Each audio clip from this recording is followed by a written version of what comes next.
Halo Digiters, balik lagi sama saya Arya, dan ini adalah One UI 7. Jagoan datang belakangan.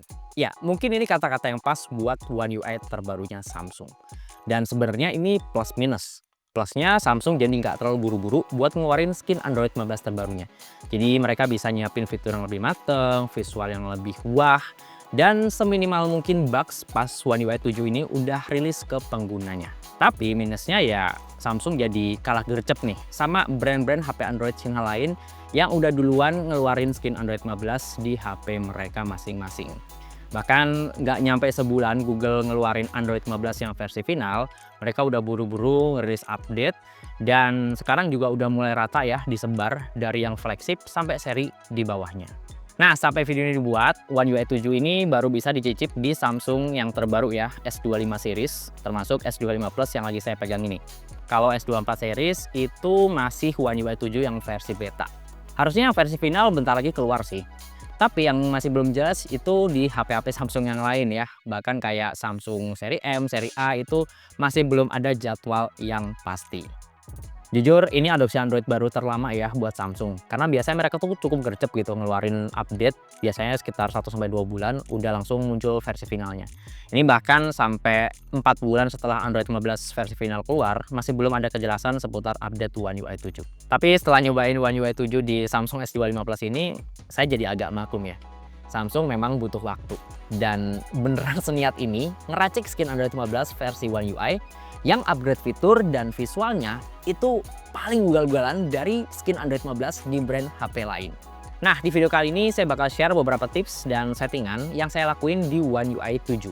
Jadi kalau HP Samsung Anda udah kebagian update nih, Anda bisa langsung sesuaiin beberapa settingan di video ini supaya pemakaiannya jadi lebih maksimal. Oke, bagian pertama yang wajib di setup kalau versi saya sih tampilan antar mukanya dulu ya. Karena ya ini yang paling sering kita lihat sehari-hari. Sekarang kalau ngecek quick setting, kita tuh mesti swipe down dari kanan aja. Sementara kalau dari tengah atau kiri, itu cuma muncul list notifikasi. Nah, kalau pengen ini dibalikin gabung lagi, tap icon pensil di sini, terus panel setting dan klik together.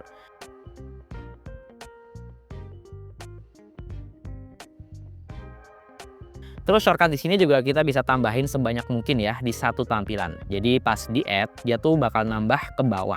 Nggak mesti scroll ke kanan atau ke kiri kayak yang lama. Kalau pengen dikecilin tinggal swipe up aja kayak gini. Oh ya, grup quick setting di sini tuh bisa kita atur posisinya sesuai selera. Klik icon pensil lagi dan drag and drop aja buat mindahin posisinya. Lanjut, kita cubit home screen-nya dan masuk aja ke setting. Nah, di apps ini kita bisa ngatur ukuran icon aplikasinya. Mau kecil, sedang, atau gede sekalian. Ini tinggal digeser-geser ya barnya. Terus kalau pengen tampilannya jadi lebih minimalis, kita bisa matiin di bagian app label sini ya. Nanti dia tuh bakal otomatis ngilangin nama aplikasinya. Jadi ya visualnya tuh kelihatan lebih bersih.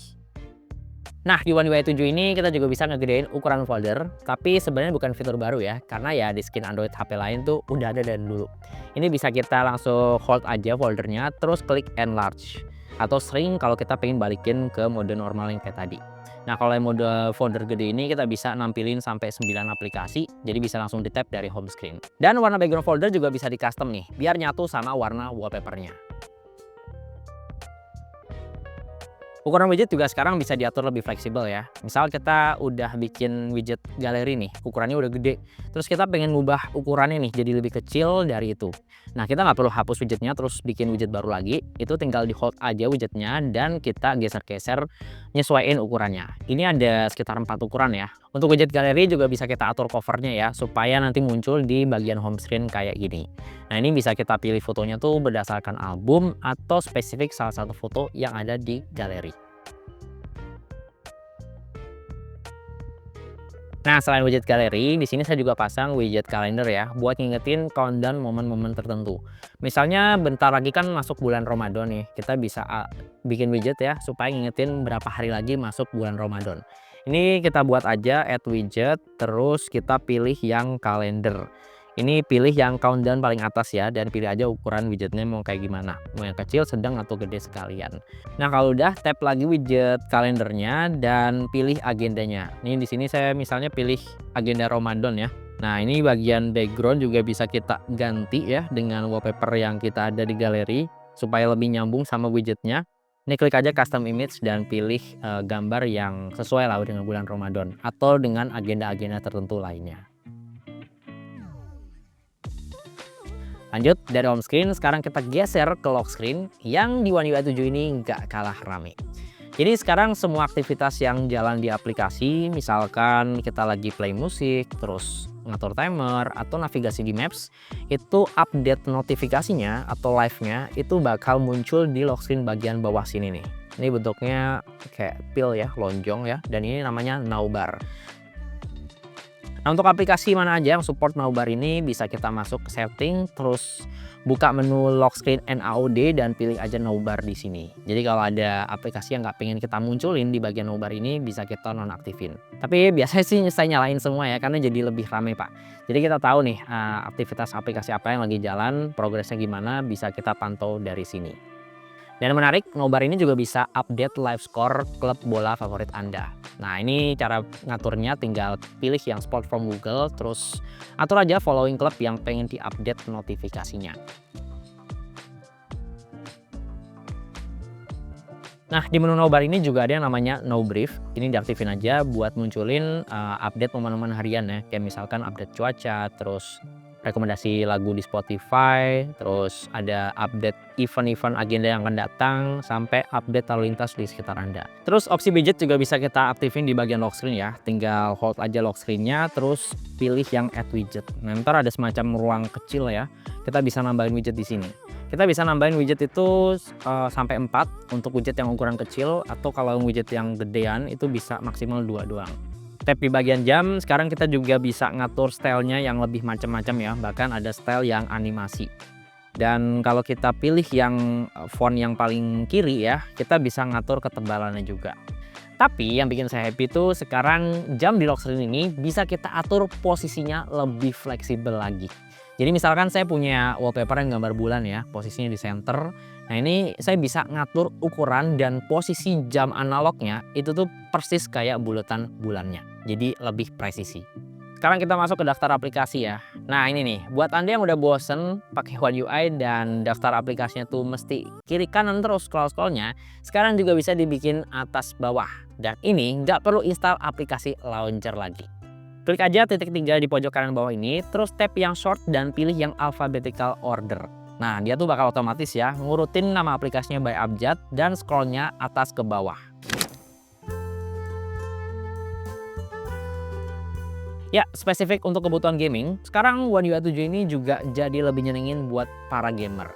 Masuk aja ke setting, terus cari game booster setting. Nah, di game booster itu sekarang settingannya udah lebih enak ya, dan bahkan bisa nge-custom settingan game-game tertentu yang sebelumnya kita harus install aplikasi tambahan lagi lewat game plugins. Kalau pengen custom settingan game tertentu, misalkan Genshin Impact nih, pengen dapat FPS yang maksimal, buka yang customization, terus pilih gamenya dan atur mau lebih ke prioritas ke settingan apa. Tapi yang agak lucu sih settingan FPS-nya ya. Ini tuh semua game dimentokin skala 60 fps semua. Jadi nggak ada opsi di atas 60 fps. Padahal ya kita tahu sendiri kan, ada beberapa game yang bisa jalan di ratusan fps. Contohnya kayak game Mobile Legends di sini ya, bisa 120 fps, tapi di sini settingannya semua rata di 60 fps. Ya anggapan saya sih mungkin semakin kanan ya semakin baik gitu optimalisasinya. Terus pas gamenya jalan, game booster di sini juga ada opsi buat ngebuka aplikasi lain di ukuran window yang lebih kecil. Jadi misalkan pas lagi nunggu match ya, kita bisa sambil scrolling Instagram atau TikTok. Dan akhirnya fitur kayak gini ada juga di One UI. Karena ya jujur saya ngiri banget setiap kali pakai Color OS, FunTouch OS, atau HyperOS, fitur kayak gini tuh udah ada dari dulu. Sebenarnya ada satu fitur lagi sih yang saya ngarepin bakal muncul di game booster One UI 7 terbaru ini, yaitu fitur buat monitor FPS atau FPS meter. Ya sebelumnya sih bisa diakalin ya dengan install game plugins, terus pasang plugins tambahan lagi, kita bisa mantau yang namanya frame rate per second dari gamenya. Jadi gamenya lagi jalan di FPS berapa itu kelihatan di monitor gitu. Cuma nggak tahu kenapa pas saya coba di One UI 7, saya coba install game pluginsnya lagi, itu ternyata nggak kompatibel Pak. Ya mungkin ini karena versi Android-nya baru ya, jadi perlu nunggu update dari game plugins-nya.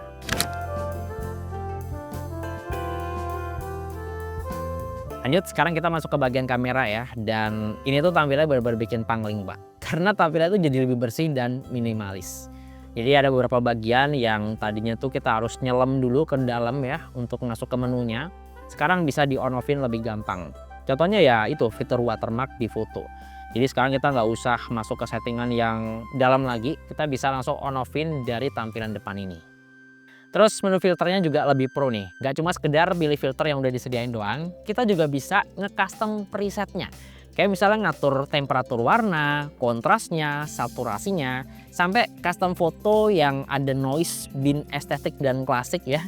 Kayak foto-foto anak Gen Z sekarang ya, itu bisa kita pilih settingan film grainnya juga. Ini menarik banget sih. Dan misalkan nih kita lagi di Instagram feed terus ketemu filter foto yang cakep tuh, kita pengen cloning warnanya. Nah ini kita juga bisa bikin presetnya ya. Screenshot aja foto yang tadi, terus kita masuk menu kamera dan di bagian filter ini klik aja icon plus atau nambah filter. Nah kalau udah kita tap yang create. Nanti sistemnya tuh bakal kayak ngekloning warna dari foto tadi dan otomatis ntar bakal jadi filter baru yang bisa kita pilih di settingan.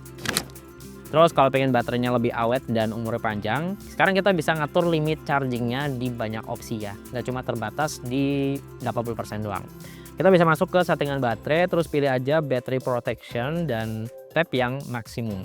Ini kita bisa pilih skala dari 80, 85, 90, sampai 95. Jadi tinggal geser-geser aja barnya. Tapi pas saya lihat-lihat lagi menu baterai di sini kok ada yang hilang ya. Nggak ada battery health sih, Tam.